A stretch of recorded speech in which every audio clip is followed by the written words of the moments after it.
Welcome to Firstpost America. We're live in the nation's capital of Washington, D.C. And coming up on the program, the latest on the ongoing military back and forth between Israel and Iran. But first, we begin with the latest headlines.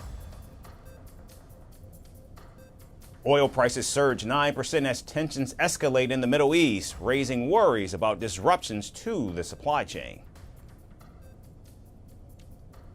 Russia's army says its forces have captured another village in Ukraine's northeastern Sumy region as Moscow ramps up its offensive and repeatedly rejects calls for a ceasefire.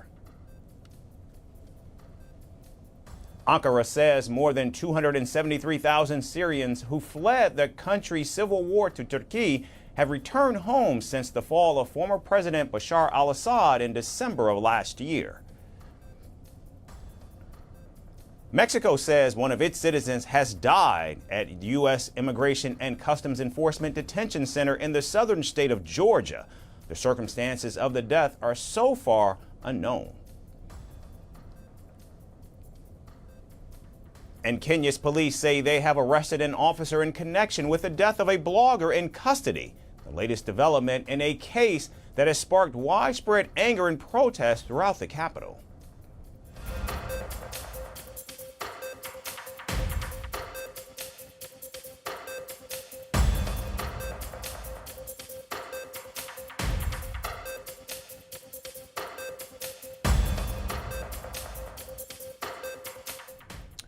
We begin with the latest from the Middle East. Israel has launched a fierce barrage of strikes on Iran's nuclear program, killing some of the nation's top security chiefs and nuclear scientists. Now, while Iran did not specify the number of people killed, it did say 95 people were in fact wounded in the Israeli attack. And international monitors confirmed that Israeli missiles struck Iran's main nuclear site south of Tehran. Visuals from the scene showed thick plumes of smoke rising from the Natanz nuclear facility, a core hub of Iran's uranium enrichment program. Iranian state media showed buildings ablaze in Tehran following the strikes. Several residential areas were also affected as well. Now, emergency respondents were seen in action with fires from overnight strikes burning through the morning. Residents in Tehran reported seeing several Israeli fighter jets also. And explosions were also reported near nuclear facilities in at least 5 locations beyond the Natanz nuclear enrichment facility. Explosions were reported near a nuclear research center in Tabriz in northern Iran, where state media also reported a major fire at the airport. Iran says while the Natanz facility has in fact been impacted, 2 others in Fordo and Isfahan were not impacted. However, it's still unclear if these 2 sites were hit by Israel or not. Israeli Prime Minister Benjamin Netanyahu has named the Operation Rising Lion, describing the attack as a last resort effort to prevent Iran from gaining nuclear weapons. Netanyahu warned Israeli operations against Iran would in fact continue for as many days as it takes to remove Tehran's nuclear threat. Months ago, Israel launched Operation Rising Lion, a targeted military operation to roll back the Iranian threat to Israel's very survival. This operation will continue for as many days as it takes to remove this threat. We struck at the heart of Iran's nuclear enrichment program. We struck at the heart of Iran's nuclear weaponization program. We targeted Iran's main enrichment facility in Natanz. We targeted Iran's leading nuclear scientists working on the Iranian bomb. We also struck at the heart of Iran's ballistic missile program. Iranian state media reported that at least 6 nuclear scientists were killed in the attack, including some of the top brains behind Tehran's uranium enrichment and nuclear research programs. As Iran prepares its no-limits response to Israel's strikes, the fallout from this confrontation froze air travel across the region. Skies over Iran, Iraq, Jordan, and Israel remain largely empty, with major international airlines canceling flights until further notice. Meanwhile, a state of emergency has been declared in Israel, with residents stocking up on essentials, fearing escalation. And couldn't back to sleep, so I thought let's get some supplies in case anything happens. Got some water, some basic food for the family. Anyway, I hope everything will be quiet. We want peace, you know, but just in case. I want the family to be safe. We have the shelter rooms. we're all okay for anything that happens. While Iran has said it sees this attack as a declaration of war, Israel has warned that foes seeking its destruction will be eliminated. As the conflict escalates, the Middle East holds its breath, and the preemptive strike by Israel almost certainly jeopardizes the upcoming U.S.-Iran nuclear talks, which were scheduled for this weekend in Oman. In fact, Iran has already announced that they have pulled out of those talks. And with red lines crossed and raging hostilities exploding, this conflict is far from over. We've told you about Israel's strikes inside Iran targeting senior officials and military infrastructure. Now we're tracking how Iran is responding. Tensions have escalated fast, and here's everything we know so far. Iran has said Israel's attacks is quote-unquote a declaration of war, end quote. On Friday, the Iranian military fired over 100 drones towards Israeli territory, according to the Israeli Defense Forces. These drones were launched hours after Iran warned that Israel would pay a heavy price for its earlier attacks. A IDF spokesperson confirmed the drone assault, calling it an unprecedented attack. He said all aerial defense systems have been activated to intercept the drones. And according to Israeli estimates, some drones could take up to 7 hours to reach Israel, depending on their range and trajectory. In the last few hours, Iran has launched over 100 UAVs from its territory and towards the state of Israel's territory. All aerial defense systems operate to intercept the threats. It is important to adhere to the Home Front Command's instructions. They save lives. This is different from what we have seen so far. We are still in for rough hours. We must be resilient and patient. And now in a statement, Iran's Supreme Leader Ayatollah Ali Khamenei threatened Israel, saying it has painted a bitter fate for itself. He also added successors of the commanders and scientists who died would resume duties immediately. Iran has also announced new appointments to head the Revolutionary Guard and the armed forces. Israel's Defense Minister Israel Katz had earlier warned of an immediate response from Tehran, and the situation has triggered high alert across Israel, as well as preparations to withstand possible waves of missiles. Now, in anticipation of the attack, Israeli hospitals have reportedly shifted to emergency mode. Non-essential services have been moved underground, and another hospital in Jerusalem discharged stable patients and canceled elective procedures. The public has been reportedly urged to visit hospitals only for urgent care, and civilians have also been told not to panic buy. Reports say Israeli Manufacturers Association chief Dr. Ron Tomer reassured the public that essential industries will stay operational, and food, medicine, and other supplies remain available as well. Air travel has also been disrupted, and airlines have relocated aircraft from Ben Gurion Airport as part of an emergency plan. Meanwhile, the U.S. State Department has already moved some embassy staff out of the region and asked others to shelter in place. Beyond Israel, regional airspace has started shutting down. Jordan, Iran, and Iraq closed their skies due to the escalating situation.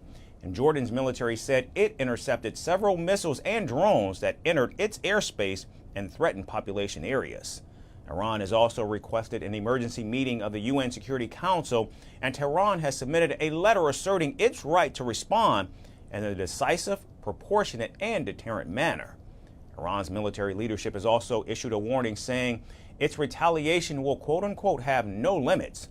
U.S. Secretary of State Marco Rubio said Israel's strikes against Iran was unilateral and that Tehran should at any cost avoid hitting U.S. personnel or interests. But Iran's state media accused Washington of being complicit in the operation. And while the U.S. tried to distance itself from the matter, Israeli military released U.S.-made aircraft it used in its strikes. While both sides brace for what may come next, the world hopes this confrontation does not spiral further. And staying with the conflict, now several world leaders have reacted sharply to the growing regional hostilities between Israel and Iran. U.S. President Donald Trump reportedly said he was in fact aware of Israel's planned strikes on Iran before they happened. He also stressed that Tehran could not be allowed to acquire a nuclear bomb, adding that the U.S. stood ready to defend itself and Israel if Iran retaliated. Now, later in the day, the U.S. president urged Iran to make a deal, warning of even more brutal attacks and further destruction if Tehran does not act quickly. Now, this came after the president earlier said he was committed to seeking a diplomatic resolution on Iran's nuclear program. In a statement, U.S. Secretary of State Marco Rubio said Israel acted unilaterally and Washington was not involved in the strikes. He also warned Iran against targeting U.S. interests or personnel. Israel took unilateral action against Iran. We are not involved in strikes against Iran, and our top priority is protecting American forces in the region. Israel advised us that they believe this action was necessary for its self-defense. Let me be clear, Iran should not target U.S. interests or personnel. And in the Middle East, Saudi Arabia, which reconciled with Tehran in 2023, strongly condemned the strikes and said Tel Aviv's attacks violated international laws and norms. The Kingdom of Saudi Arabia expresses its strong condemnation and denunciation of the blatant Israeli aggressions against the brotherly Islamic Republic of Iran, which undermine its sovereignty and security and constitute a clear violation of international laws and norms. Meanwhile, Turkey had urged Israel to stop aggressive actions, while Oman, which was hosting U.S. and Iran nuclear talks, called the international community to adopt a clear and firm position to put an end to this dangerous situation. Qatar, a key mediator in the Gaza conflict, also expressed its strong condemnation and denunciation of the Israeli attack. Meanwhile, Russia slammed Israel's strikes on its ally Iran as unacceptable and unprovoked. Moscow's ally China also urged parties to promote stability and avoid further escalation. The sudden rise in temperature of the regional situation is not in the interests of any party. China calls on all parties concerned to do more things that promote regional peace and stability and avoid further escalation of the tense situation. China is willing to play a constructive role in easing the situation. India also voiced deep concern, stressing that existing diplomatic channels should be used to de-escalate tensions. And in Europe, UK Prime Minister Keir Starmer called for calm and a return to diplomacy to stabilize the region. France also urged restraint, while German Chancellor Friedrich Merz called for both parties to avoid further escalation. Australia, New Zealand, and Japan also called for restraint from all parties. Extremely regrettable that military measures were taken, given ongoing diplomatic efforts toward a peaceful resolution of Iran's nuclear issue. Japan strongly condemns this latest action, which escalates the situation. We urge all parties involved to exercise the utmost restraint and calm the situation. Hamas said the aggression constituted a dangerous escalation that threatened to destabilize the region. And Yemen's Houthi rebels also condemned the attacks and backed Iran's full right to pursue its nuclear program.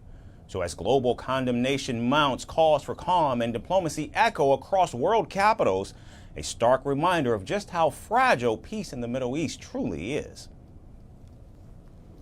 In an unprecedented and high-stakes escalation, Israel has eliminated 3 of Iran's most powerful figures in a series of precision strikes dubbed Operation Rising Lion. The dead include the head of the elite Revolutionary Guard, Iran's military chief of staff, and a former national security advisor. Their sudden deaths leaves a gaping hole in the Islamic Republic's leadership, sending shockwaves through its military and diplomatic circles. And as Iran grapples with the fallout, the region braces for what comes next. Here's more on the situation. The operation was named Rising Lion. Its objective, Iran's top war architect. Israel then struck fast and it struck deep, killing 3 Iranian giants, all close to Iran's supreme leader Ayatollah Khamenei, all central to Iran's military strategy, all irreplaceable to the regime's core.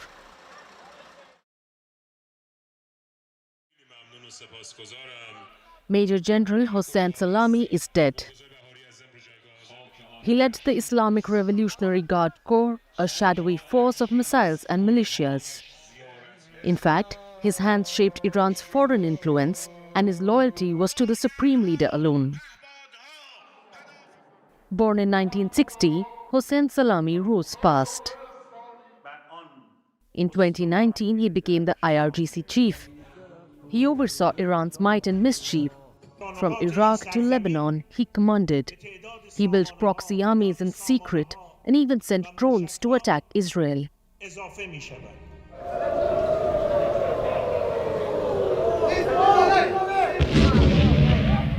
In 2024, he led the strikes on Israel.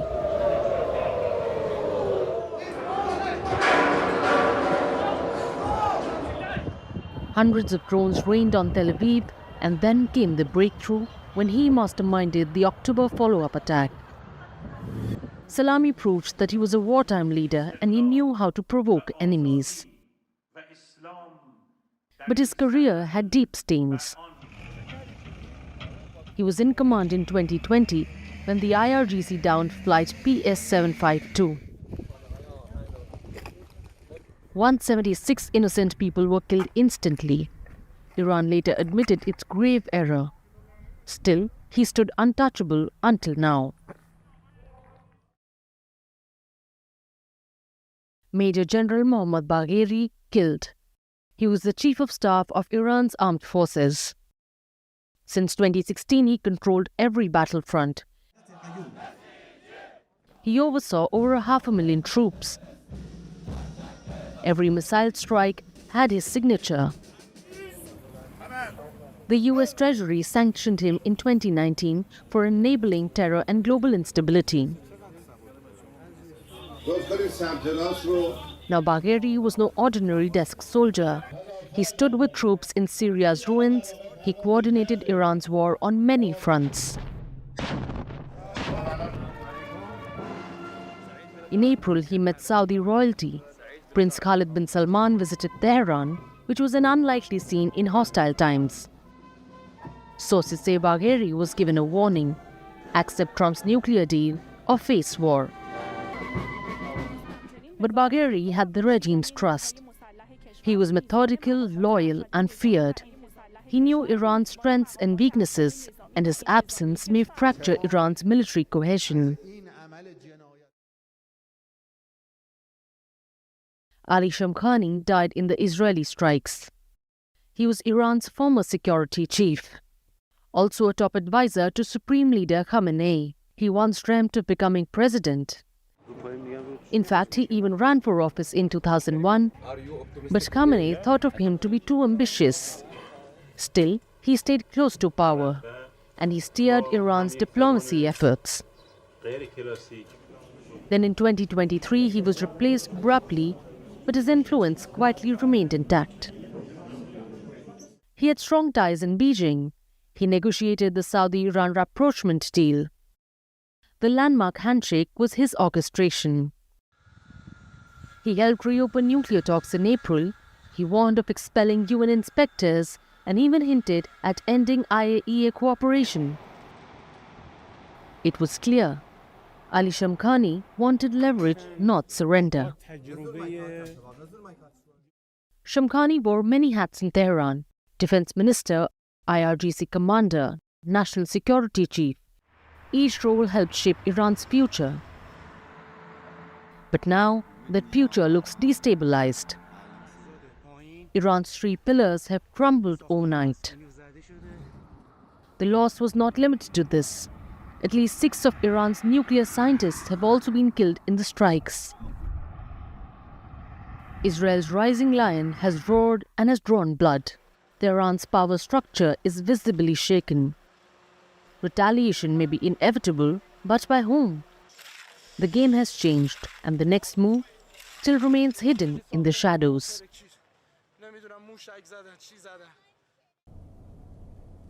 Today we end the show in India. The country continues to reel under the shock from the devastating Air India plane crash that claimed the lives of 268 people, with just one person surviving the crash. Investigators have in fact recovered the black box recorder from the crash site of the London-bound passenger jet. The aircraft plowed into a residential area in a city in the western state of Gujarat. The Boeing Dreamliner issued a mayday call shortly before it crashed on Thursday after lifting barely 100 meters from the ground. Remains from the plane were found at a hostel as well as a nearby hospital. The nose and the front wheel of the flight landed on a canteen building where students were having lunch when the crash occurred. Earlier today, India's Prime Minister Narendra Modi visited the crash site and conducted a review meeting with top authorities. He later visited a civil hospital and met the lone survivor of the crash and other people injured in the incident. Air India said there were 169 Indian passengers, 53 British, 7 Portuguese, and a Canadian on board the flight bound for London's Gatwick Airport, as well as 12 crew members. The lone survivor has been identified as a British citizen. And India's External Affairs Minister has been in touch with his counterparts from these countries. Air India Chief Executive Officer Campbell Wilson also arrived at the crash site, and the airline said the investigation will take time. Meanwhile, American plane maker Boeing said that it also was in touch with Air India and stood ready to support them over the incident. Now, Boeing is also sending a team of experts to India to help authorities in the probe. And the tragedy was the first crash of a Boeing 787